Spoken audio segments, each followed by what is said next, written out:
All right, guys. So in the last one, I talked about some of the science of DNA and of chromosomes.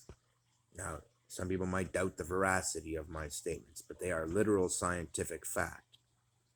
Now, I've spent a lot of my life thinking about this and about the impacts that that's having. And I wanted to cover some things that I think are a part of that and we'll see fixed when we fix the Y chromosome. Some of them are downright comical. Did you know that women are methane deficient? Men produce methane. We have lots of it. We fart all the time. We can't figure out why we make so much. But human beings are symbiotic. We are in a symbiotic relationship with women. We depend on each other. We're meant to live together. Why would a man be engineered to produce a whole bunch of excess methane? Unless there's something in it that women need. Well, if their chromosomes are slightly off and they have natural deficiencies, that might actually make sense. There might actually be some scientific merit to that. But it's kind of an old myth. You ever heard of the Dutch oven, where the guy holds his girl under the blanket and farts? It's been an old thing. I've even heard it said by my grandmother that there's old wisdom that says it's actually good for a woman to smell her man's farts. There's something they're deficient in. It's like a dog likes to lick you. Most people don't know it, but the dog is salt deficient. Let me lay out a scenario. I read once that it's instinct in human nature that when people fart, you inhale. Well, I actually thought about that. And isn't that a weird thing? It's disgusting. Why is it our first instinct every time? Our brain is hardwired to inhale it. Why? What are we deficient in that we're getting from that? Not only that, does it relate to social behavior? Or better yet, does it relate to disease? Maybe that's a way for you to pass on something to me without there being saliva, without there being semen, without there being any of that kind of contact, and without the potential for disease. While it may live in your mouth, we don't know of anybody who's gotten sick from smelling a fart that I know of. I don't even know if you can get sick from it. I don't even know if there's ever been a study done on it. But I doubt you could.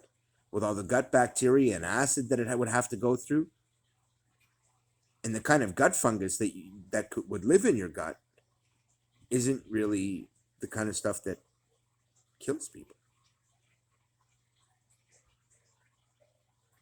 So unless it kills the person who has it in them, I don't know. I mean, but it does make scientific sense that it's got to be hardwired into the human brain. So anyway, I read this article about it, and I thought it was a joke. I thought it was a laugh. Next thing you know, I was taking the bus to work, and I heard this guy fart really loud, and I couldn't help but notice that I inhaled. And at the same time, I couldn't help but notice that every other person around me had the exact same automatic response. Oh man, that stinks. But we all inhaled first. Man, why? Why did we do that? You know what I found later? That other people, other cultures, not every culture has this flaw in their chromosomes. That's my suspicion.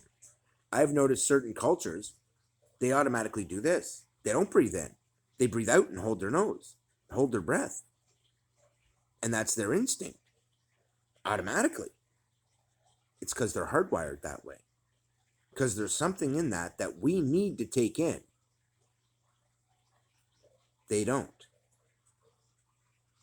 I think that's what that is. That's something that's genetically hardwired into the DNA of like white people because of this flaw in our chromosome. It could be one of the symptoms that is in fact a flaw. There are other things that we have noticed that may actually be the result of this flawed chromosome. For example, our skin's pretty light. We get sunburned. Never occur to anybody that that's a flaw?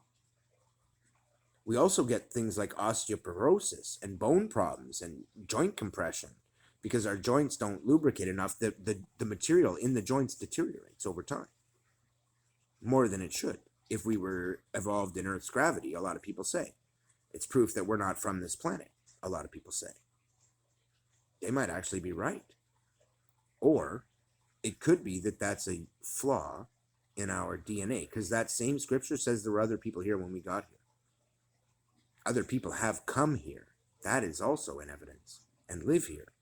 We call each other different races for a reason, but that's a whole nother video. So in this one, I was thinking about some other things. So that's one point. Then I noticed I've never dated a girl who didn't want to change the genetic nature of herself. And that's a weird thing. Men don't do that. And we're not the progenitors of the Y chromosome. We carry it, given to us by our mother, but we don't pass it on. We pass on an X. We're kind of the X embodied. They are the Y embodied.